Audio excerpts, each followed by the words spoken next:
नमस्कार दोस्तों, जय श्री कृष्णा। स्वागत है आपका ज्ञान अर्जित करो में। इस प्लेलिस्ट में हमने गीता के हर अध्याय को श्लोक बाय श्लोक समझाया है, बिल्कुल ही आसान भाषा में। पिछली वीडियो में हमने गीता के पहले अध्याय के 1 से लेकर 10 श्लोकों के बारे में जाना था। इस वीडियो में हम 11वें श्लोक से लेकर 20वें श्लोक के बारे में जानेंगे। तो चलिए शुरू करते हैं। 11वां श्लोक, दुर्योधन का आदेश।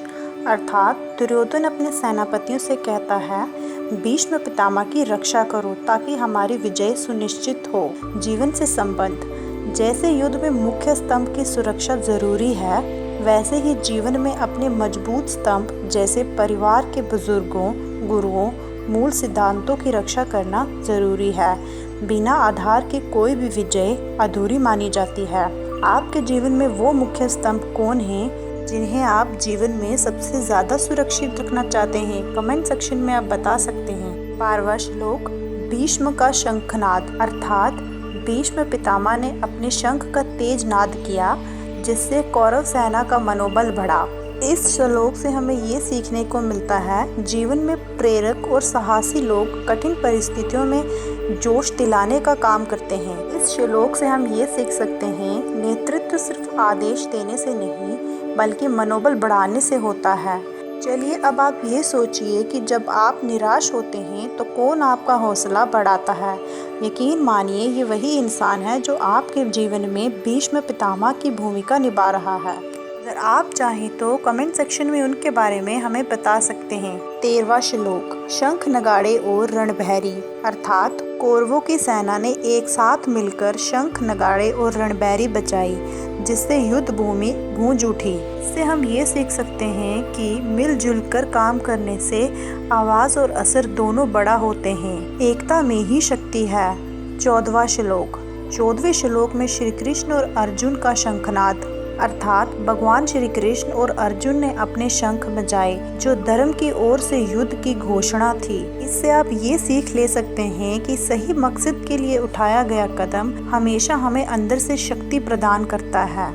धर्म और सत्य की रक्षा के लिए पहला कदम हमेशा साहस से उठाना चाहिए। एक बात बताइए, अगर आपको किसी अन्याय के खिलाफ खड़ा होना पड़े तो क्या आप तैयार होंगे? मुझे पूरी उम्मीद है कि आप इस श्लोक को सिद्ध जरूर करेंगे और न्याय के साथ जरूर खड़े होंगे। आप चाहें तो कमेंट सेक्शन में अपना सुझाव दे सकते हैं। 15वां श्लोक, भीम का प्रचंड शंख। अर्थात भीम ने अपने विशाल शंख का नाद किया, जिससे शत्रुओं के दिल दहल गए। जीवन से संबंध। आत्मविश्वास का असर दूर तक जाता है, चाहे आप शब्दों के बल से या कर्मों के बल से करें। इस श्लोक से हम ये सीख सकते हैं, दृढ़ता और शक्ति से डर दूर होता है और साहस बढ़ता है। 16वां श्लोक, अन्य महापुरुषों का शंखनाद। अर्थात युधिष्ठिर, नकुल, सहदेव और अन्य वीरों ने अपने अपने शंख बजाए। क्या आप जानते हैं, हर व्यक्ति की अपनी अपनी ताकत होती है और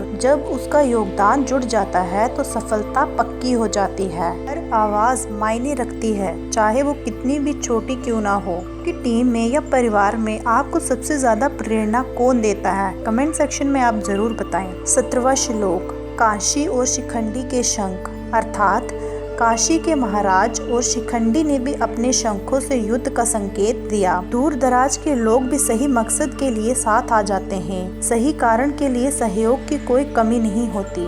18वां श्लोक, महान दुर्योधन का उत्साह। अर्थात धृष्टद्युम्न, विराट, सत्याकी और अन्य ने भी शंखनाद करके अपनी उपस्थिति दर्ज करवाई। जीवन से संबंध। शुरुआत में ही ताकत दिखाना बहुत जरूरी होता है। सामने वाले को आपका स्तर समझा देता है। पहले ही कदम में अपनी गंभीरता और तैयारी दिखाएं। चलिए मैं आपसे एक सवाल पूछती हूँ, अगर आप किसी नए काम को शुरू करते हैं तो कैसे करते हैं? चुपचाप या फिर पूरे जोर शोर के साथ? आप अपना सुझाव कमेंट सेक्शन में हमें ज़रूर बताइएगा। हमें ये जानकर बहुत ही ज़्यादा खुशी होगी। 19वां श्लोक, पांडवों का प्रचंड शंखनाद। अर्थात पांडवों के शंखनाद से पूरी धरती और आकाश गूंज उठा, जिससे कौरवों का मनोबल हिल गया। सकारात्मक ऊर्जा का असर शत्रु हमेशा महसूस कर सकता है। जोश और विश्वास मिलकर जीत का आधा रास्ता तय कर देते हैं। अब आप ये सोचिए कि आपके जीवन में वो कौन सी चीज़ है जो आपको जीवन में अडिग और आत्मविश्वासी बना देती है। 20वां श्लोक। अर्जुन का रथ और युद्ध की स्थिति, अर्थात अर्जुन का रथ जो हनुमान के ध्वज से सजा था, युद्ध के बीच में आकर खड़ा हुआ। जीवन से संबंध, सही स्थान और सही समय पर तैयारी करना आदि जीत है। आपने अपने जीवन में भी कभी न कभी इस श्लोक का अर्थ ज़रूर महसूस किया होगा।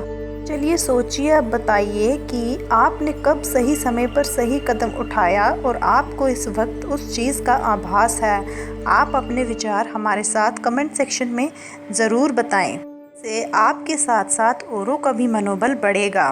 तो दोस्तों, ये था भागवत गीता के 11 से लेकर 20वें श्लोक तक का संवाद। आपको क्या लगता है, इसमें से ऐसा कौन सा श्लोक है जो आपके साथ, आपके जीवन के साथ एकदम सुनते ही जुड़ गया हो, कनेक्ट हो गया हो? कमेंट में लिखकर ज़रूर बताएं, क्योंकि आपके विचार किसी और के लिए प्रेरणा बन सकते हैं। अगर आपको ये वीडियो पसंद आए हो तो लाइक करें, शेयर करें और भागवत गीता की इस पवित्र यात्रा में हमारे साथ बने रहिए। चैनल को सब्सक्राइब करें। अगली वीडियो में मिलते हैं एक नए श्लोक के साथ। जय श्री कृष्णा।